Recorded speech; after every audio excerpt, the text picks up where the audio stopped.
นะครับตอนนี้จุดนี้คุณแม่ระวังด้วยนะจ๊ะฝากไว้นั่งมือเอื้อนนะครับพอโจกับก็มีไปเลยสดในติ๊กต็อกผมต้องแรงครับผมติ๊กต็อกผู้หญิงฝากไว้นั่งครับผมครับที่นี่จะเป็นทะเลดาวได้ขนาดนี้ฮะที่น้องผู้หลายก็จะเป็นทะเลดาวที่เราหมายมันว่าที่ว่าสั่งว่าสั่งน้ำกันด้วยใช่ครับคิดว่าน่าแตกได้ไหมแน่ที่เราหลายครับเดี๋ยวเพลงนี้นะครับ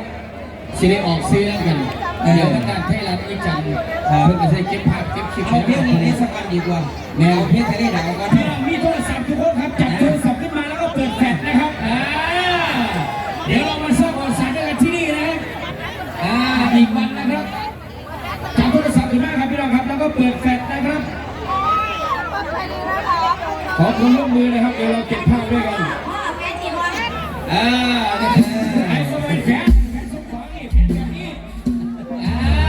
จับโทรศัพท์ขึ้นมาเปิดแฟลชทุกคนนะครับนี่เดี๋ยวเราก็จะบันทึกวิดีโอนะฮะลงข่าวนะครับมาแสดงที่นี่วันนี้ลาดกระบังนะครับขอทุกคนเลยนะฮะขอทุกคนนะครับขอความร่วมมือเลยนะฮะโอ้เนี่ยนะครับ FC สาวน้อย FC องค์หญิงนะครับไฟมืดนะฮะปิดไฟมืดนะเอาให้จบเพลงเลยนะพี่น้องครับเอาให้จบเพลงนะครับเรามาสร้างบริษัทด้วยกันนะครับวันที่ตลาดฉลองกรุงวันนี้ที่ตลาดฉลองกรุงนะครับขอความร่วมมือนะฮะเปิดแฟลชขึ้นมาครับจับโทรศัพท์เปิดแฟลชขึ้นมาครับกับผลงานยิ้มของผลงานเพลงผู้ชายคนแรกองค์หญิงกับผู้ชาย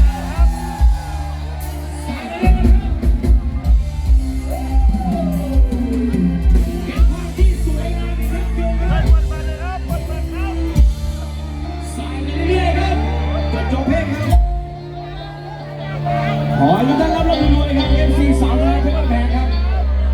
วันนี้เรามาสร้างประวัติศาสตร์ด้วยกันครับ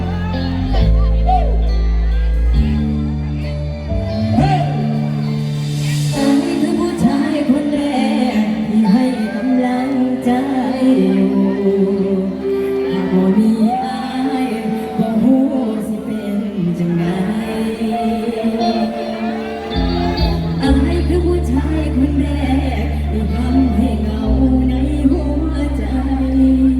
เมื่อห่างไกลหัวใจยังคงคำหนึ่ง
อยากนอนหลับตา